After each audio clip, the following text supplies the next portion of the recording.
7:32. We're leaving Ponferrada.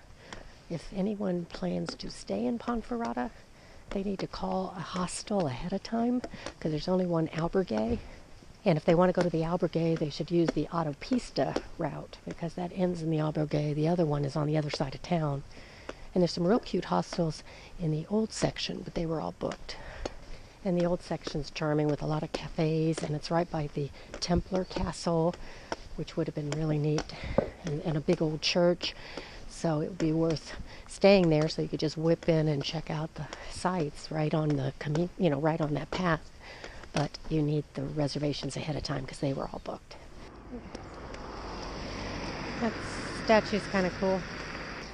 Don't know what it is, but it's kind of cool. And I am walking like an old woman.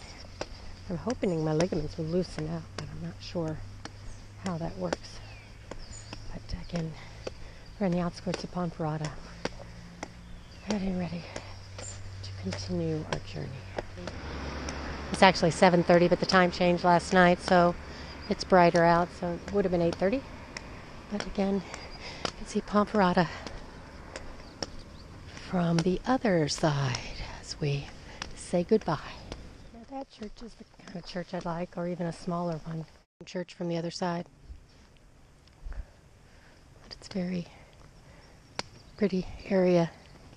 This is still Ponferrada, the outskirts, but very pretty. Expensive homes. A lot of trees, it's just from the houses, but that looks like tennis courts and football stadium or soccer stadium. And again, more houses, so kind of a residential area for some wealthy people. I think I gotta take a picture of it because I want to know, where is this bird? Look at that nest up there. We've seen them in churches and stuff, but we've never seen the bird. So,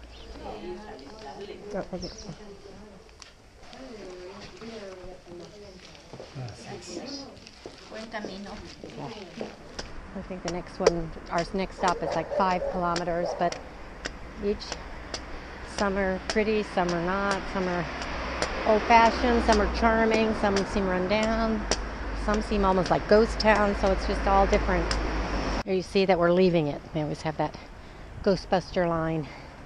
So that was Ponferrada. But we're finally out of the cities, and it's pretty again. So here's what I'm looking at.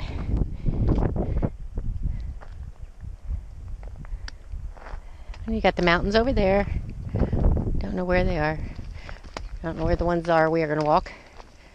But, and this is, and the people in front of us are two young people from South Korea. They joked, there's a lot of South Koreans on the Camino this time. And they just met on the Camino, so anyway, so again, we've got vineyards, which are much prettier to look at than industrial walking. And I guess we'll be on these kind of paths for a while now, not the highways, which is cool. So I'm looking for my next stop, which is probably 3 kilometers or so away. And then we'll see how we're doing. We're walking through kind of forest. And a lot of brushy leaves, like autumn in the Midwest. And if you listen, hear the wind blowing through them. Bikers. The city of Cacabelos is up there. So, we'll see.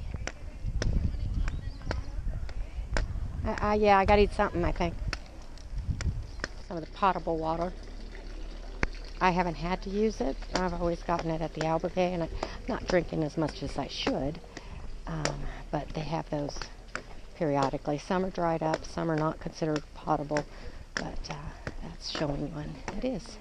We're leaving the little village of Cacabelos. I've decided, since my foot was doing okay, I mean, I can deal with it, that we try to walk a little further today because we had only walked about 15 kilometers.